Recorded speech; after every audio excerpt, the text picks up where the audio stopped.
dia dicuci dulu dalam neraka. Narasi yang telah terbangun di kalangan umat Islam secara mayoritas berfaham bahwa orang Islam yang telah bersyahadat meski tidak menjalankan sholat dan syariat agama Islam yang lain sampai akhir hidupnya, bahkan bermaksiat sepanjang umurnya, jelang kematian tiba belum bertobat, maka tetap masuk surga. Tetapi akan dimampirkan ke neraka dulu untuk dicuci dosanya, setelah bersih baru akan dipindah ke surga. Narasi ini dibangun atau terbangun didasarkan pada hadis dari riwayat Bukhari dan Muslim nomor 270.221. Akan saya bacakan langsung bahasa Indonesia.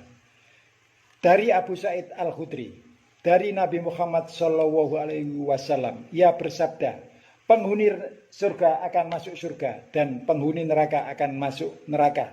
Kemudian Allah Ta'ala memerintahkan, keluarkanlah dari neraka orang-orang yang hatinya ada iman sebesar biji sawi.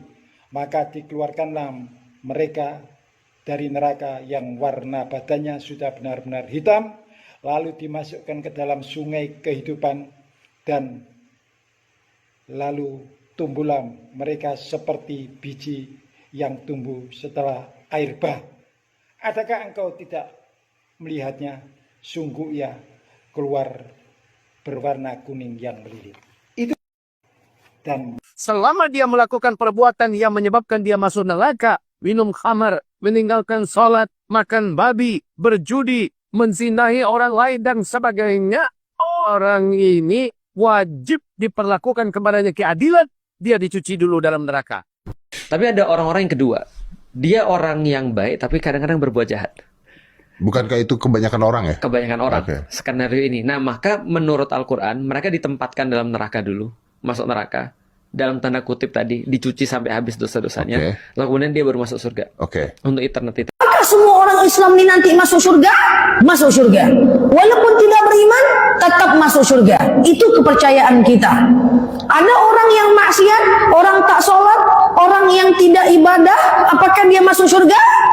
Selagi dia Islam, dia tetap masuk surga. Tapi dicuci dulu di neraka. Atau muslim yang berbuat dosa dan meninggal tidak sempat taubat menjadi penyebab mereka masuk neraka, ini hanya sebatas sampai bersih dosa-dosanya. Setelah dosanya bersih, maka dia akan masuk ke dalam surga.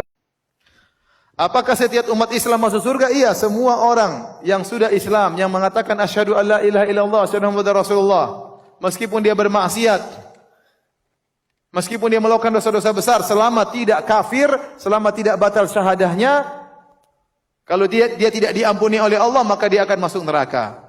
Kemudian akan diazab sesuai dengan kadar dosanya. Setelah itu dimasukkan ke dalam surga. Man qala la ilaha illallah Muhammadur Rasulullah dakhalal jannah. Siapa yang mengucapkan la ilaha illallah Muhammadur Rasulullah masuk surga. Datang sahabat bertanya, wa in zana, kalau dia berzina, wa in sarak, kalau dia mencuri, wa in zana wa in sarak, biar berzina, biar mencuri, masuk surga. Zina mencuri, berzina mencuri, berzina mencuri, masuk surga. Transit dulu. Di mana Pak Ustaz? Neraka jahanam. Bergembiranya, Nabi tidak menyebut masuk neraka kekal selama-lamanya. Itu artinya apa? Masih ada potensi masuk surga. umat Islam perilakunya sembrono, yakni mereka banyak lalai bergelimang dosa karena kemungkinan mendengar atau sudah berfaham sebagaimana hadis yang dinarasikan tersebut.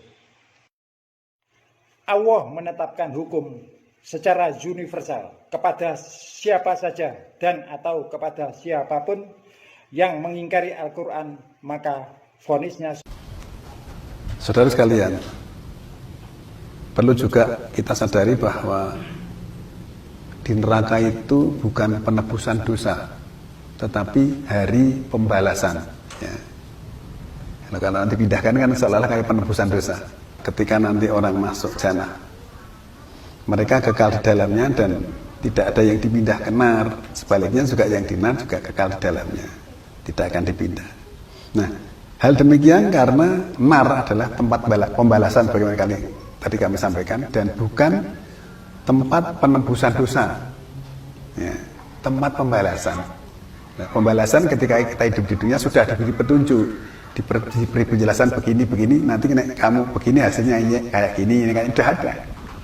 Maka di sana sebagai pembalasan. Kalau kita berbuat baik, tadi balasannya baik dan ada tambahan juga. Baik kejahatan juga kejahatan dan juga kehinaan. Kan begitu. A'udzubillahi minasyaitonirrajim. Bismillahirrahmanirrahim. Innalladzina kadzabu biayatina wastakbaru anha la tukhattafu lahum abwabus samai wa la yadkhulunal jannata hatta yalijal jamalu fi samil yadi wa kadzalika najil mujrimin. Sesungguhnya orang-orang yang mendustakan ayat-ayat kami dan menyombongkan diri terhadapnya sekali-sekali tidak akan dibukakan bagi mereka pintu-pintu langit, dan tidak pula mereka masuk surga hingga unta masuk ke lubang jarum. Demikian kami memberi pembalasan kepada orang-orang yang berbuat kejahatan. Substansi Al-Quran surat Al-A'raf ayat 40 ada 4. Pertama yakni mendustakan ayat-ayat Allah. Kedua, menyombongkan diri terhadapnya. Ketiga, tidak akan dibukakan pintu-pintu langit. Dan yang keempat, tidak akan masuk surga sampai ada unta masuk lubang jarum.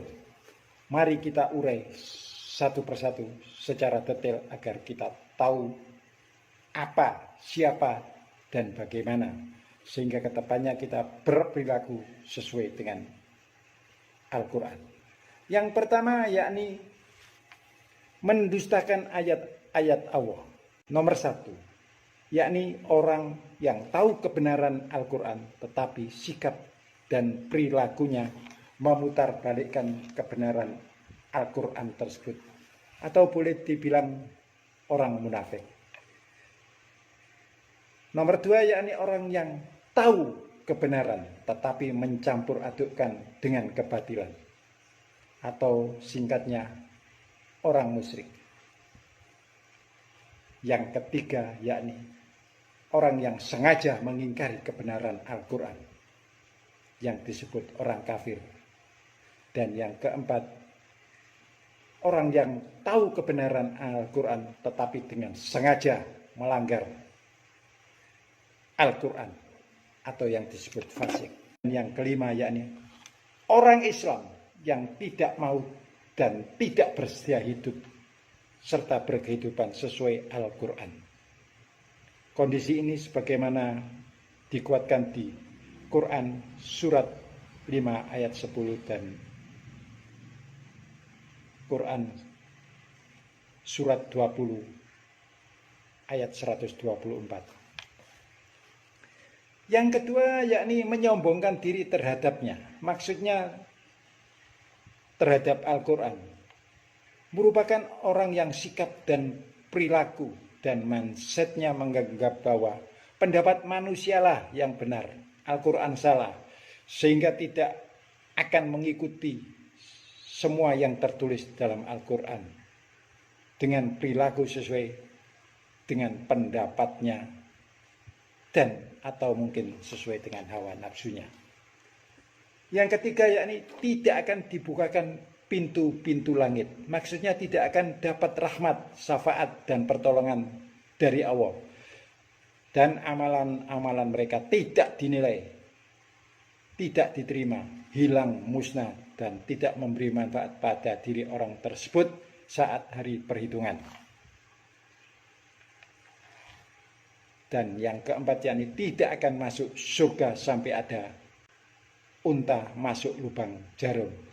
Ini artinya orang tersebut abadi di neraka dan tidak akan dipindahkan ke surga